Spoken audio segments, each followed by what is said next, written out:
Hello and welcome to my lovely handy tips and tricks for filmmaking. Now this is a rather vast selection of tips.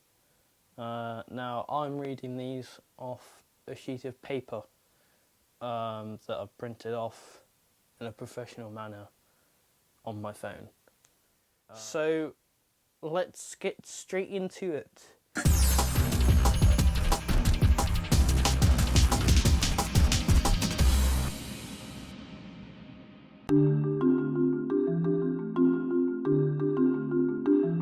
When you are getting handheld footage and you want it relatively stable, keep your arms away from your body and move in a robot-like way.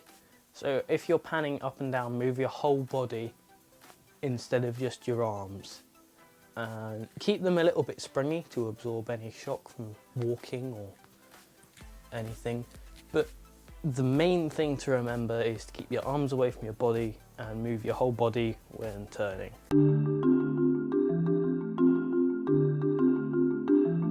Tip number 2 is to use a lens with image stabilization, because any little shakes that are in your video will be eliminated or greatly reduced, and it can improve your footage quite dramatically.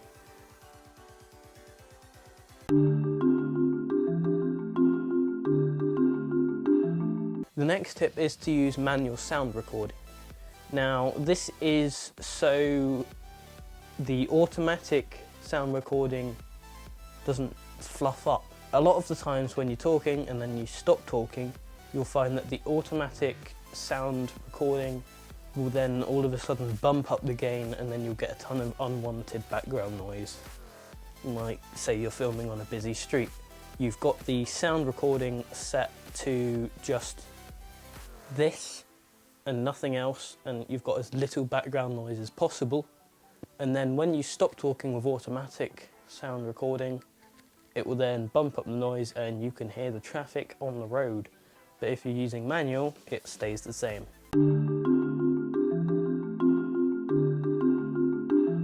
The next tip is moving on from sound recording to a related subject, which is how you capture that sound.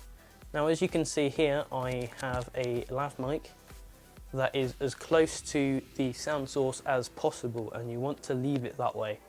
If you have your camera miles away, say, I don't know, 2-3 meters, and you have the microphone on top of the camera, that's not going to work out too well. But if you have a sound device near the person, say you're booming it off from the top, you can get much clearer and better sound.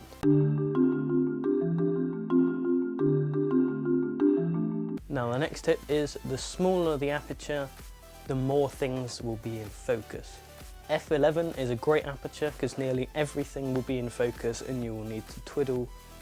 The F11 is a great aperture to use for this, as nearly everything is in focus and you won't need to move the focus ring so much.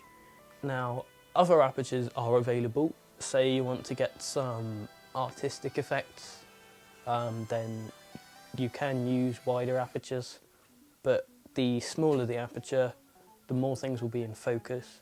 Don't make your aperture so small it lets in barely any light. You want to let in a decent amount of light.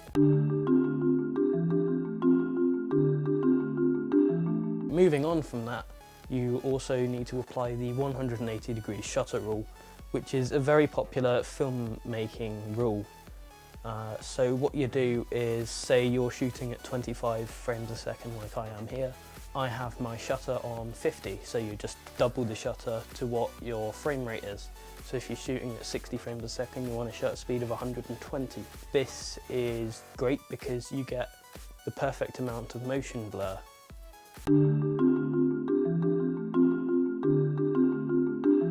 When shooting outside with the 180-degree shutter rule, you will find that it will be very overexposed. And to combat this, you are gonna wanna buy a variable ND filter. ND stands for neutral density. And what you do is you screw it on the front and it will let in less light to your camera.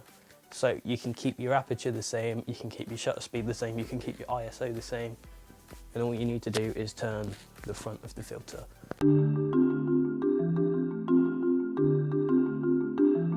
Tip 8 is great if you want to get your shots perfectly composed, and that is to adjust your LCD screen brightness on your camera to the surrounding light, so you do update it regularly.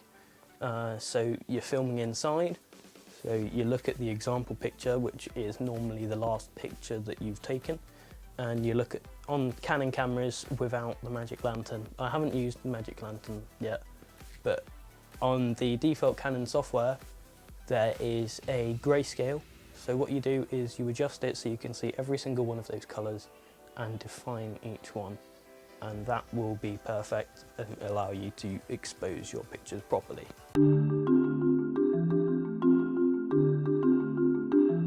For our next tip, a lot of people ignore this feature, and it's the distance scale on your lens focusing ring thing.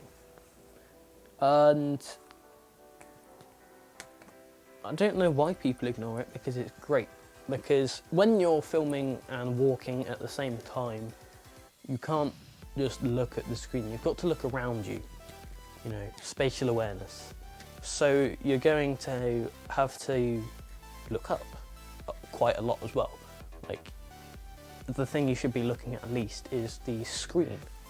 So what you do is you use the distance scale on your focus ring, you approximate how far away they are, and it is surprisingly accurate, especially with a small aperture like f11.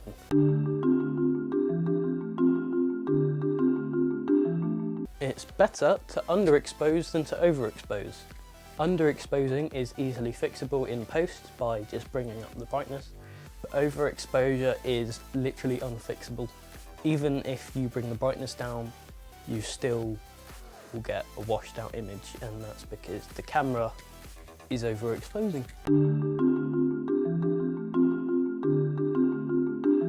Tip 11 is to avoid backlighting. So that's having the sun or light source behind your subject. You want it in front to light up their face, because if you backlight, the background will be more exposed than their face. And if you adjust the exposure to their face, you will then get an overexposed image, which, as in the last tip, is unfixable.